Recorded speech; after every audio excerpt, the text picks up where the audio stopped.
Здравствуйте, в эфире новости Центральноазиатского региона, в студии Арслан Мударисов, и сегодня в программе. Поножовщина и избиения, дерутся в Москве таджики и узбеки, а киргизы нападают на киргизок из патриотических чувств. Таджикский суд приговорил к реальному сроку сына последнего не пострадавшего адвоката Заида Саидова. Не читал, но осуждаю по-узбекски. Союз писателей Узбекистана изгнал из рядов неблагонадежных. Нам же лучше, быстрее сдохнет рассказ очевидца о содержании в туркменской тюрьме журналиста. В Кыргызстане предлагают разрешить министрам иметь двойное гражданство. Все чаще в России происходят стычки не между местными и приезжими, а между самими мигрантами. Причем в драках зачастую участвует по несколько десяток человек, а заканчивается все не только тюрьмой на чужбине, но и могилой вдали от дома. В воскресенье что-то между собой не поделили 15 мигрантов, таджиков и узбеков. В итоге все они сейчас задержаны и, скорее всего, будут депортированы. Все участники драки в Москве были сотрудниками одного коммунального управления, дворниками. Что именно отмечали трудящиеся разных стран в один день, пока не ясно, но, изрядно выпив, они встали стенка на стенку. В руках одних были ножи и цепи, у других лопаты и металлы. Все окончилось бескровно, приехавший наряд всех сопроводил в полицию. На прошлой неделе в Подмосковье начавшаяся драка окончилась более плачевно. Напившись, мигранты тоже начали выяснять межнациональные отношения с помощью ножей и подручного инструмента. Как итог, один убит, несколько серьезно ранено. Заведено уголовное дело. Между тем, дерутся среди мигрантов не только лица разных национальностей. Так, среди представителей кыргызской диаспоры сколотилась некая группа ультрапатриотов Кыргызстана. Они ловят своих соотечественниц и наказывают за связь с иностранцами, полагая, что так отстаивают честь страны за рубежом.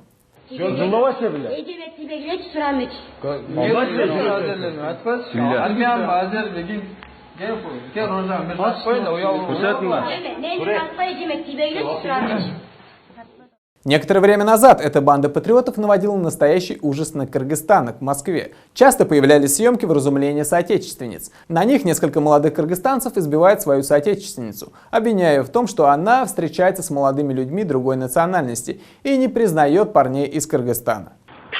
Не важно, подмосковье. Что, понял, лучше? Папа, Ким, узбек, кыргыз, не, таджик. Она кыргыз была.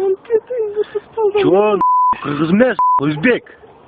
Кыргыз, алкетейн, кыргыз, кыргыз. Сен, мойның алмай тұрсың, а?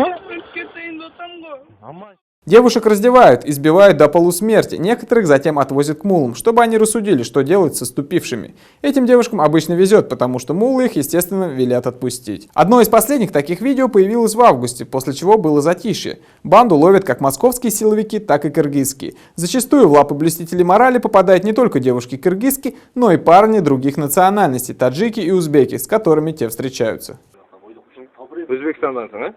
Не жүресің түн бір малда бұл менен?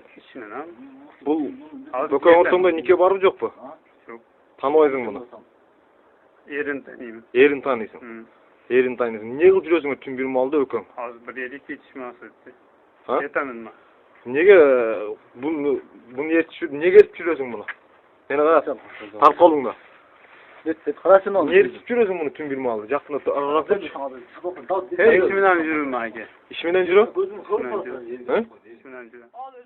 Первое подобное видео появилось в 2012 году, когда стало известно о появлении группы «Патриот». Примерно каждые полгода появляются новые ролики, каждый раз их осуждает общественность. Но мигранты-патриоты продолжают свое дело. Как государство реагирует на подобные видеоролики? Существуют ли прецеденты задержания подобных активистов?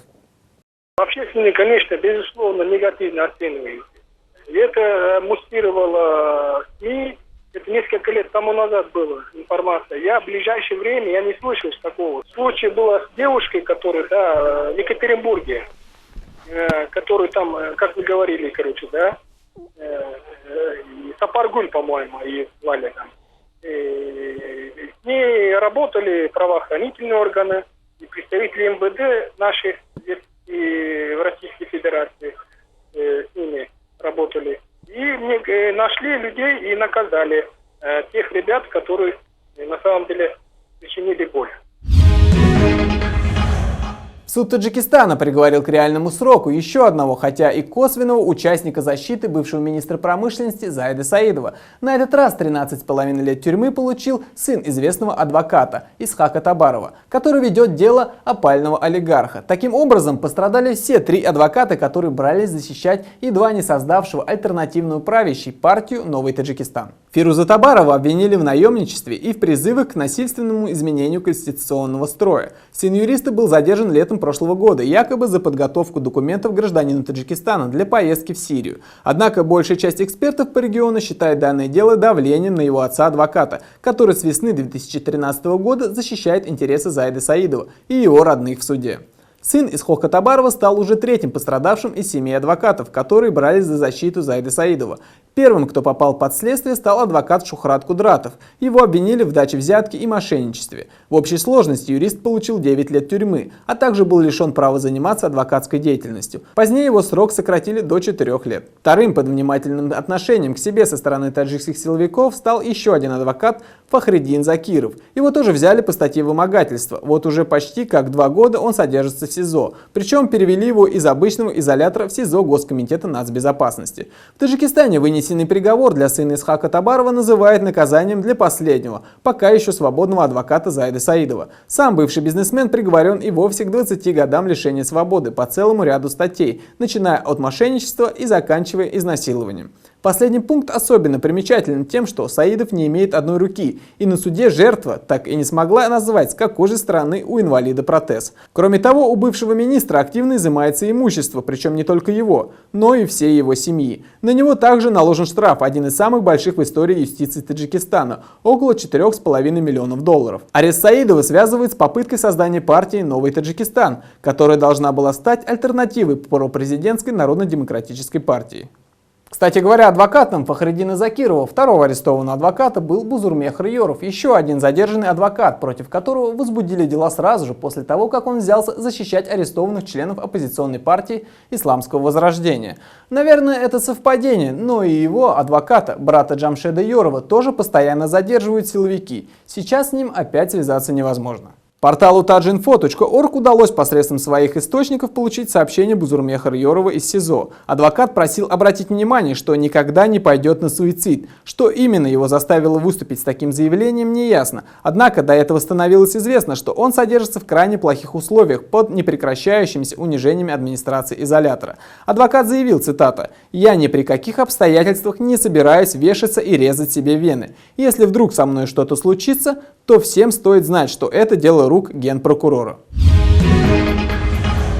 Далее коротко о ключевых событиях в Центральной Азии. Взаимная торговля Казахстана со странами Евразийского экономического союза за прошлый год составила 15,7 миллиардов долларов США, что почти на 30% меньше, чем в 2014 году. Казахстан экспортирует преимущественно минеральные продукты, продукцию химической промышленности и металлы, импортирует машины и оборудование, а также продукцию химической промышленности и металла. По всей территории России заблокировано движение фур с Украины, кроме тех, которые направлялись в Казахстан. Сейчас на территории России приостановлено движение 197 украинских грузовиков. Эти ответные меры продлятся до тех пор, пока украинская сторона не урегулирует ситуацию с блокировкой движения российских грузовиков по территории Украины. В Таджикистане образовано 68 округов по проведению референдума по поправкам к Конституции, который пройдет 22 мая. До сих пор ЦИК отказывается называть стоимость проведения голосования. Примечательно, что вести широкую разъяснительную работу среди населения по предложенным поправкам в Конституцию страны поручил подчиненным генпрокурор Юсуф Рахмон.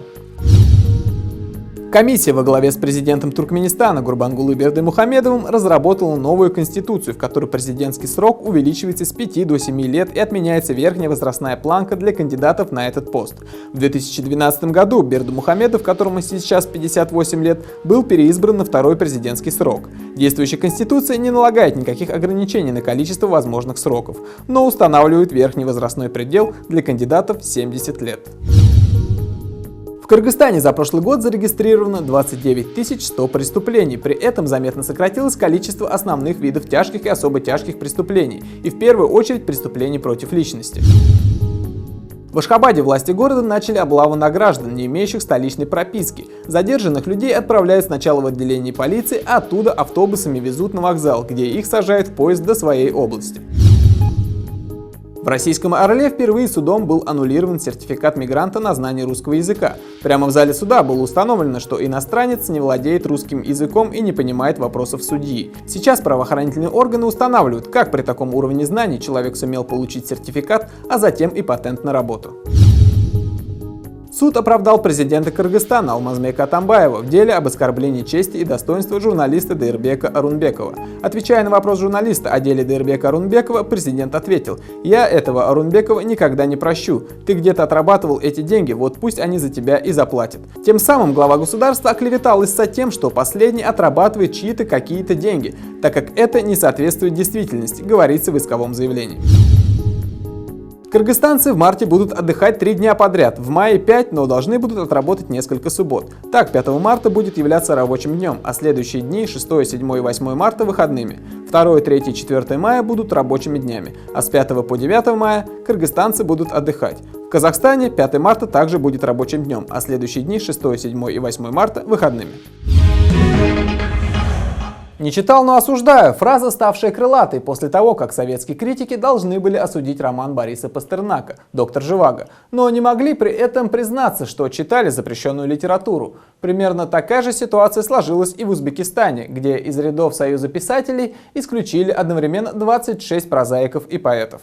После очередного программного послания Ислама Каримова под названием «Внимание к литературе, внимание к духовности и будущему» Союз писателей Узбекистана решил пересмотреть список своих членов, отмечает Азадлик.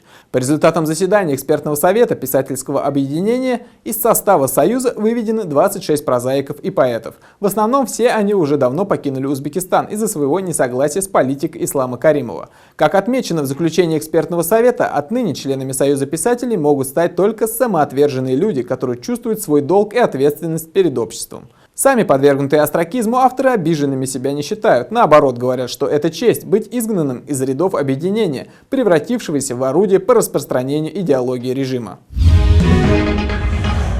Альтернативным новостям Туркменистана удалось найти свидетеля заключения Сапармамеда Непискулиева, журналиста туркменского отделения «Радио Свобода», которого обвинили в продаже трамадола, запрещенного к обороту в Туркмении обезболивающего.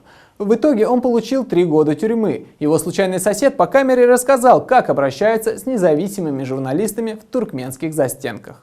Гражданин Казахстана Ирик Супушев оказался на некоторое время в одной камере СИЗО вместе с Непискулиевым. Правда, он его называет Сергеем, но рассказанное подтверждается и другими источниками. Журналист получил 3 года якобы за распространение наркотиков. Рабочая группа ООН по произвольным задержаниям признала арест активиста произвольным. О том, как обращается с Непискулиевым, в колонии рассказывает его сокамерник. После того, как Сапармамеда к вам подсадили, у вас изменились условия содержания ваши? Очень. Что именно изменилось? Запретили всего, то, что нам передавали. Это все запретил полностью. Угу. Не взять, не дать было. Хотя давать нам нечего было. Вот. Полностью. Мы сидели только вот в одном месяце, только в Баланде. Этому объяснения были какие-то причины, кто-то назвал? Да, я, попросился замначальнику вот этого учреждения. Его звали Нуры. Агдаши это? Агдаши, да. Нури, капитан был званиях или кто. Он честно признался.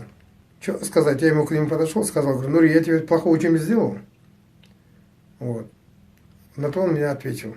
А ты по поводу чего? Я говорю, по поводу вот этого запрета полного. Мороз, как у них принято говорить, там, полный мороз, да, вот. Он говорит, кто с тобой сидит, ты знаешь? Я говорю, кто? Он говорит, радио Азатлык. Я говорю, и при чем тут Азатлык? Говорю, ну сидит и сидит. Ну, на тот момент я его не знал, даже знать не знал, да, кто такой. Ну, просто Серега, да, все. Сидит, попал там 33. Что статья? 33, трамадол. Я говорю, он же, говорю, за трамадол сидит. Причем тут Азатлык? Ну, Азатлык там что. Говорит, нет, короче. Вот, нам сказали, сверху позвонили и сказали, мол, прямым текстом, короче, угрожали, что мы тебя не уволим, а посадим. И он реально испуганно сказал, они это может. Если что случится? Если выйдет хоть какая-то записка, хоть какая-то информация с этого камеры. До этого такого у нас не было. У нас было все свободно. Передавали, взяли, брали. По телефону говорили про то, что он голодовку объявлял. Можете про это рассказать? Да, было такое дело. голодовку он объявлял. Когда это было примерно? Это тогда же, когда он первый раз сел со мной. Это август, июль? Так, это был... Так, август... в августе. Август 2015 года. Да, в августе, потому что вот в августе сидел, а с сентября уже в этап ушел. Сколько он держал голодовку и какие у него были требования? Он кроме чая ничего не пил. Кроме чая ничего не пил. Да. Только жидкость пил и все. А что он хотел этим добиться? Он хотел добиться, типа, достучаться до своих вот посольств российских, чтобы обратили внимание, или там ООН, там кто-нибудь такой, чтобы, или адвокат хотя бы послали, чтобы, да, такое, добиться что-то. А когда я вот сказал на их начальству, что вы, говорю, в курсе, что он ничего не кушает, говорю, объявил голодовку. Они сказали, нам же лучше, говорю, быстрее сдохнет. И без проблем. И все. Амурбек Бабанов, глава фракции кыргызского парламента Республика Атажурт, предложил разрешить людям с двойным гражданством занимать посты министров в Кыргызстане. Почему министром экономики не может стать человек, который в США или России управлял большой компанией, задался вопросом депутат.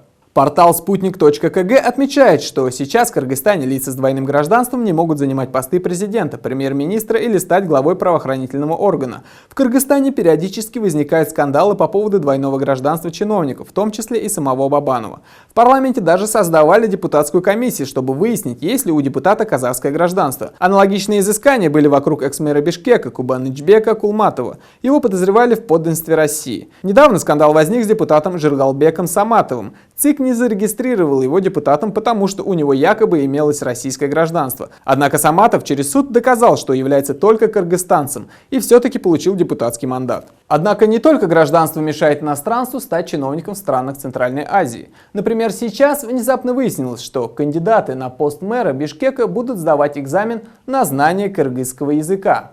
Что такая инициатива исходит от Бабанова, потому что его самого обвиняли в том, что он обладает двойным гражданством. Его даже отстраняли от выборов. Была такая попытка во времена Бакиева. Не дожидаясь решения суда, он отказался от мандата. Странно, потому что опять же будет приковываться внимание именно к этому инциденту. И еще конфликт происходит с его сопартийцем, который до сих пор находится, который сохраняет мандат, и который, опять же, обвиняет в том, что он обладает двумя гражданствами и не имеет права стать депутатом, и эти обвинения исходят от самого Бабанова. Теперь непосредственно к тому о двойном гражданстве. Вот изначально это неправильная формулировка Бабанова, в котором говорится о том, что да, политические должности не должны занимать люди с двойным гражданством. И он перечисляет только две позиции, это президента и главы правительства. Это изначально неверно, потому что к политическим должностям также относятся и министерские должности, которые являются политической должностью. И в целом говоря, для нашей ситуации, для нашей страны, с 6-миллионным населением,